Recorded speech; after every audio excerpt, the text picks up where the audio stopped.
প্রিয় দর্শক আসসালামু আলাইকুম। পোলাপাইন প্রচুর দুষ্ট হয়ে গেছে ভাই, প্রচুর দুষ্ট। এখন স্লোগান দিচ্ছে সান্ডা না মাহফুজ, সান্ডা সান্ডা, বোতল না মাহফুজ, বোতল বোতল। কি দুষ্ট পোলাপাইন, এত দুষ্ট কেন তোরা? এসব বলে কি আন্দোলন, তারা যেভাবে আন্দোলন করতেছে দাবি দাবাই নিয়ে, এসব বলে কি দাবি আদায় হবে? এত দুষ্ট কেন ভাই? তো যাই হোক, সান্ডা বিষয়টা, যে বিষয় নিয়ে কথা বলতে আসছি, সান্ডা উপকারিতা বিজ্ঞান কি বলে, ইসলাম কি বলে। সান্ডা, যারা গ্রাম অঞ্চলে বড় হয়েছে তারা সান্ডা বিষয়টা চেনে যে সান্ডা হচ্ছে গুল সাপের মতো। গুল সাপ গ্রাম অঞ্চলে দেখছেন না অনেক, এই গুল সাপের মতো। এটি হচ্ছে আরব কান্ট্রির বেশিরভাগে দেখা যায়, মরুভূমির মধ্যে দেখা যায়। এটার নাম হচ্ছে সান্ডা। সান্ডা থেকে তেল, মানে তেল বের করা হয়, আবার অনেকে খায়। ইসলাম শরিয়াতে কোনো হাদিসে আসেনি যে এটা হালাল হারাম। এটাকে মাকরু আর কি, মাকরু বলা হয়, খাওয়ায়। আরব কান্ট্রিরা বেশিরভাগই খায়। তো এটা থেকে এক প্রকার তেল বের করানো হয়।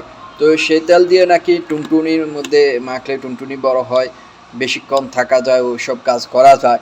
এই ধরনের কুসংস্কার আছে। তো গ্রাম অঞ্চলে যারা বড় হয়েছে, ছোটোবেলা থেকে দেখছে যে গ্রাম অঞ্চলে অনেক লোক আসি বাজারের মধ্যে গোল করে বসে, কতক্ষণ জাদু দেখায়, এই দেখা ওই দেখা, তারপরে কুসংস্কার অনেক নানান ধরনের কথা বলে, বাচ্চারা দূরে দেখো, হাতে তালি দাও, বাদ্য বাজাও, এইসব দেখিয়ে সান্ডা তেল যে টুনটুনি মাথা বড় হবে, দীর্ঘস্থায়ী হবে, আপনি দীর্ঘক্ষণ সুখ আরাম, মানে এইসব কথাবার্তা বলে আর কি।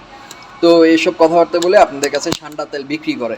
মূলত সান্ডা তেলগুলা আরব কান্ট্রিতে যদিও অরিজিনাল ভালোটা পাওয়া যায়, গ্রাম অঞ্চলে যেগুলো বিক্রি করে সেগুলো হয়তো ভুয়াও পাওয়া যায়, কারণ 2 নম্বর অনেক অনেক তেল অনেকভাবে দিয়ে দেয় আর কি। তো তো এটা বেশি বিজ্ঞানী ভাষায় বলে, যে বিজ্ঞানীরা বলে এটার কোনো উপকারিতাই নেই, টোটালি কোনো উপকারিতা নাই। যারা উপকার হিসাবে ভেবে এটাকে ব্যবহার করে বা খায়, বা টুনটুনি মাথায় ব্যবহার করে, টুনটুনি বড় হয়, কোনো উপকারিতা নাই। বিজ্ঞানীরা বলতেছে যদি অতিরিক্ত এটা ব্যবহার করা হয় তাহলে টুনটুনি আশেপাশে চুলকানি রোগ হতে পারে, অনেক ধরনের সমস্যা হতে পারে মাত্রা অতিরিক্ত। তো আমি বলবো যে এসব জিনিস বাদ দিয়ে আপনি যদি দীর্ঘস্থায়ী মানে সুখ আরামদায়ক করতে চান, তাহলে আপনি বাদাম খান, দুধ খান, এইসব বিষয় যদি খান, মানে অন্য কিছু যদি খান, তাহলে আপনি অন্যভাবে অন্যভাবে আপনি নিজেকে উপস্থাপন করতে পারবেন।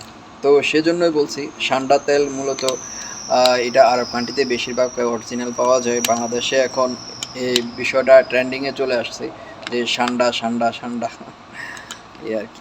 তো মাত্রা অতিরিক্ত কোনো কিছুই ভালো না।